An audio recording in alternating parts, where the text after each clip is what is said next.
स्वागत है आप सभी का हमारे YouTube चैनल पर जिसका नाम है सौरभ क्लासेस। आज मैं शोध की कड़ी के संदर्भ में एक महत्वपूर्ण विषय इतिहास का मानव शास्त्र के साथ संबंध विषय लेकर उपस्थित हुआ हूँ।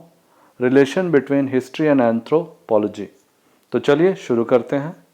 मानव शास्त्र समाज शास्त्र की ही एक शाखा है जिसका इतिहास के साथ उसी प्रकार से घनिष्ठ संबंध होता है जैसा हमने समाज शास्त्र के साथ देखा। प्रसिद्ध इतिहासकार गोविंद चंद्र पांडे ने लिखा है कि मानव का अध्ययन समाज शास्त्र एवं इतिहास दोनों के लिए ही किया जाता है। जिस प्रकार इतिहास के अंतर्गत हम मानव एवं उनके कार्यकलाप का अध्ययन करते हैं, ठीक उसी प्रकार मानव शास्त्र का प्रमुख विषय मानव ही है।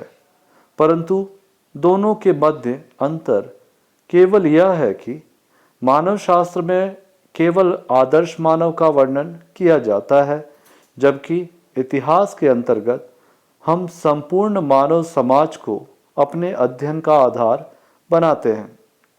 प्रारंभ में मानव शास्त्र के अंतर्गत मानव एवं उसके क्रियाकलापों दोनों का ही अध्ययन किया जाता था, किंतु कालांतर में प्रथम के संबंध में केवल मानव से और दूसरा उसकी प्रकृति एवं कार्यकलापों को अपने में समेटे हुए है। इसलिए इतिहास व मानव शास्त्र एक दूसरे के अभिन्न अंग और परस्पर घनिष्ठता से जुड़े हुए हो गए हैं। हमने देखा कि मानव शास्त्र के अंतर्गत मनुष्य एक आदर्श मनुष्य के संपूर्ण जीवन एवं उसके कार्यों का वर्णन एवं विश्लेषण किया जाता है।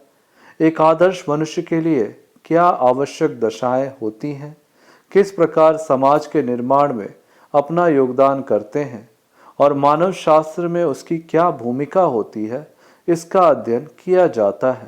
तथा दूसरी ओर इतिहास सभी प्रकार के मानव, चाहे वे आदर्शवादी हों अथवा ना हो, सब मानवों का कार्यकलाप, उनकी विभिन्न दशाओं और उनके लिए किए गए कार्यों का वृहत इतिहास होता है।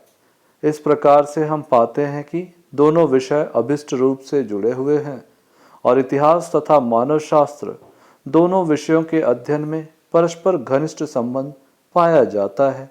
इस प्रकार हम इतिहास विषय के साथ मानव शास्त्र के संबंध की पुष्टि करते हैं। तो आज के लिए बस इतना ही। धन्यवाद।